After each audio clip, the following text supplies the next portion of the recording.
Extra here to join us to talk about that commanding victory under 30 minutes. I got to say, really convincing win. Were you expecting the game to go this well when you came into Champ Select? I don't know. You can go first. Go first.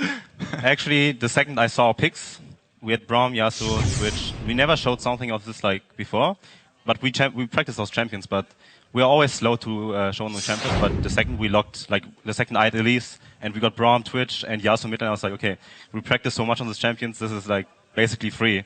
And yeah, we banned out Shifter kinda on his assassins. We banned Syndra, which was a good thing to ban out.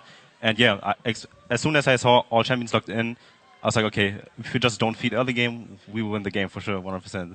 And you guys specifically, when you do get into the game, especially versus Dignitas, it seems like, you seem to have very good counter plans pretty much laid up. Yeah. You are able to counter Crumbs in the jungle a lot, and you guys in the bottom lane attract a lot of attention, and you guys are able to play around that very well. Is there something specifically about this team that makes them easier for you guys to read? Well, their bot lane, I can speak from personal experience, like, they're not very good actors. And by that, I mean, like, when they have the jungler in the brush, or they have, like, Aurelia sitting in the brush waiting to gank us, it's really easy for me to tell, like, we don't have vision of it, and we don't necessarily know, but, like, just based on the map, like, Vi and Aurelia are missing, and they're playing really far up. They're not playing normal. And so that's kind of one thing that me and Afro have been working on for, you know, since we started playing together, is making sure that people don't, like, cue in on what we're trying to do. Like, our ganks are pretty much unreadable because we're always playing aggressive, but PewDiePie and Kiwi Kid, they kind of play really passive, and then when the gank comes, they're just like, oh, I'm going to eat forward.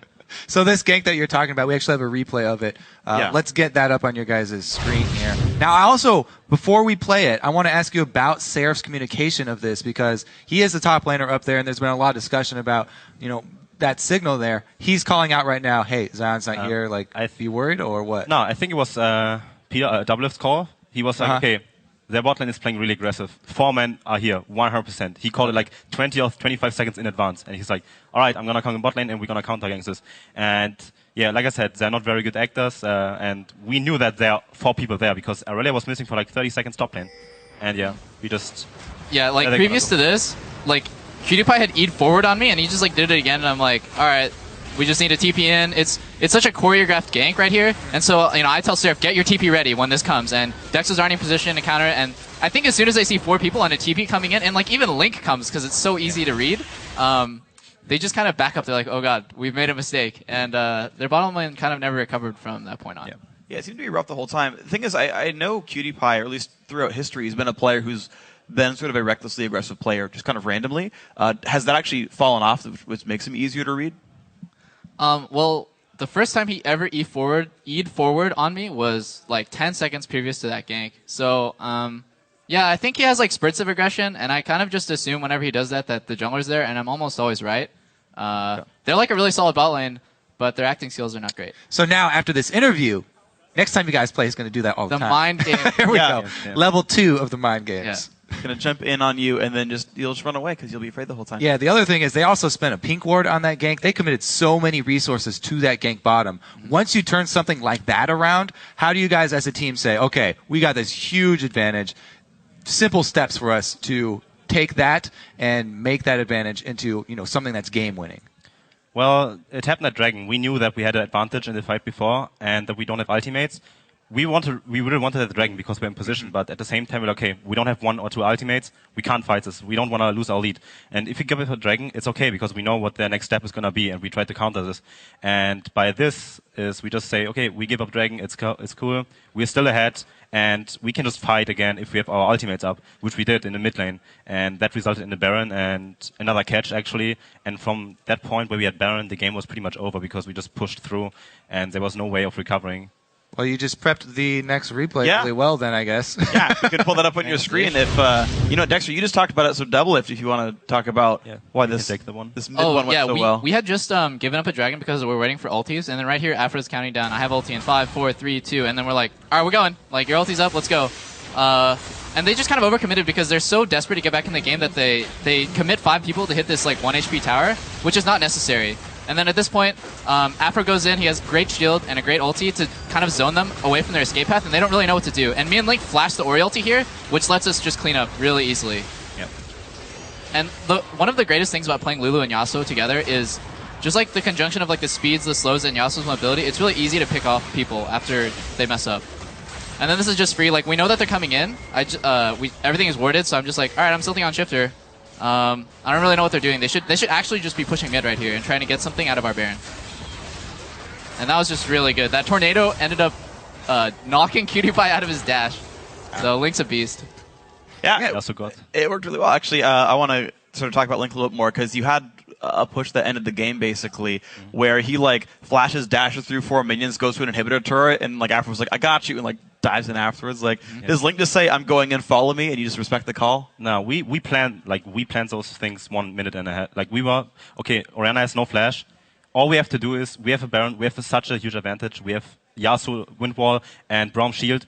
All we have to do is kill Orianna and we win the game. And Link was like, all right, I see the minion wave. I'm going for it. He stacked up his charge thing, like the 3 stacks. Yeah. And he was like, okay, I'm going for it. And then he eat twice, flash, eat Orianna, and ultimated, and we followed up on it. And the second Orianna dies, there's no way that they can win or can do anything because Orianna has no flash.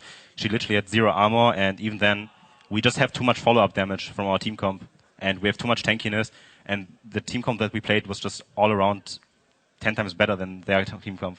Yeah, plus Link already had a Guardian Angel ready for this. Was this even like 15 minutes pre-planned here? He was like, he's going to be playing very aggressive. So he had Baron and he was, okay, I'm going to buy Guardian Angel instantly. We're going to finish the game right now. Yeah. Let's do it. He just had cash money ready. Yeah, why not? Actually, so I want to keep pressing you on this sort of plan ahead because you guys pride yourselves on strategic play, thinking the game out a few steps ahead.